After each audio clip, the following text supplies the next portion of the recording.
চট্টগ্রামের মিরসরাইয়ে পোলট্রি খামার নাহার এগ্রোর বর্জ্যে দূষিত হচ্ছে আশেপাশের পরিবেশ। দীর্ঘদিন ধরে তুষ ও মুরগির বিষ্ঠা সহ খামারের নানা বর্জ্য পার্শ্ববর্তী মহাসড়ক ও রেল লাইনের পাশে ফেলে রাখা হচ্ছে। এসব বর্জ্যের দুর্গন্ধে পথচারী সহ আশেপাশের মানুষ অতিষ্ঠ হয়ে পড়েছে। বিষয়টি নিয়ে নাহার এগ্রোকে বারবার তাগাদা দিলেও কোনো ব্যবস্থা নেয়নি তারা।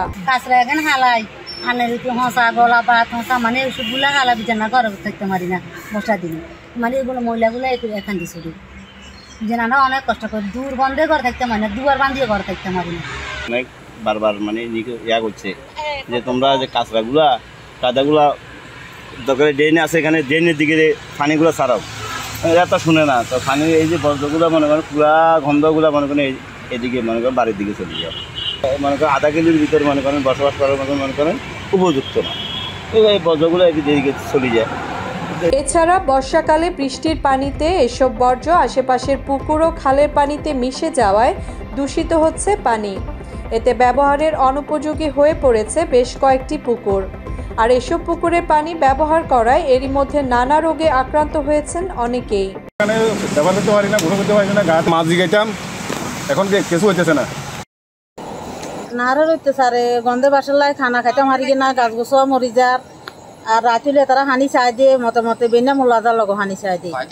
মাত্র 30% টাকায় জমির মালিক হয়ে নতুন বাংলাদেশের গড়ে তোলার স্বপ্ন দেখা বাংলা বসতি। এ বিষয়ে বাংলা এডিশনের ক্যামেরায় কথা বলতে রাজি হননি প্রতিষ্ঠানের এজিএম ফাহিম উদ্দিন।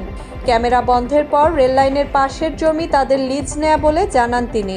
পাশে দেখছেন আমাদের ঘাসের জমি, গরুর জন্য আমাদের তো ডেইরি আছে বড়, জানেন ওই ঘাসের জমিতে ওই এগুলো দেওয়া হয় না। রেল লাইনের জায়গা তো আমাদের লিজ নেওয়া, হ্যাঁ, আর ওইখানে তো বাউন্ডারিও আছে, তার আছে।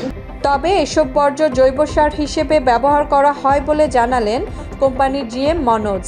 অভিযোগ পেলে দুর্গন্ধ দূর করার চেষ্টা করাও হবে বলে জানান তিনি। এটা হলো সার, প্রাকৃতিক সার, হ্যাঁ, জৈব সার। এটা জৈব সার আমাদের ক্ষেতের জন্য রাখছি, আমরা ক্ষেতে শেষ করে দিব। এটা জৈব সার, এটা আমাদের জৈব সার। আমরা আমাদের উৎপাদন, আমাদের যে প্রোডাকশন আমরা কোনো কেমিক্যাল ইউজ করি না।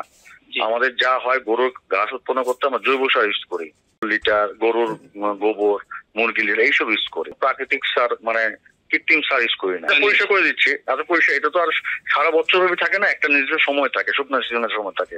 আমি পরিষ্কার করে দিচ্ছি, সমস্যা নেই। চুন ব্লিচিং মারছি যাতে গন্ধটা না হয়, চুন ব্লিচিং মারছি। এটা তো বলছে ওরা, যারা বলছে সাথে সাথে আমরা অ্যাকশনে গেছি। আমরা পরিবেশের নাকি আমরা একদিনের জন্য ব্যবসা করতে হচ্ছে, আমরা তো ভাই সারা জীবনের জন্য ব্যবসা করছি, তাই না? এ বিষয়ে জানতে উপজেলা নির্বাহী কর্মকর্তা সোমাইয়া আক্তারের অফিসে গেলে তাকে পাওয়া যায়নি। পরে একাধিকবার মুঠোফোনে যোগাযোগের চেষ্টা করা হলেও কল রিসিভ করেননি তিনি। নাহার এগ্রোর বর্জ্য ব্যবস্থাপনা নিয়ে দিন দিন বাড়ছে ক্ষোভ স্থানীয়দের। পরিবেশ ও জনস্বাস্থ্য রক্ষায় প্রশাসনের তৎপরতা ও প্রতিষ্ঠানের দায়িত্বশীল পদক্ষেপ এখন সময়ের দাবি। মুসলিমা জাহান মিতু, বাংলা এডিশন।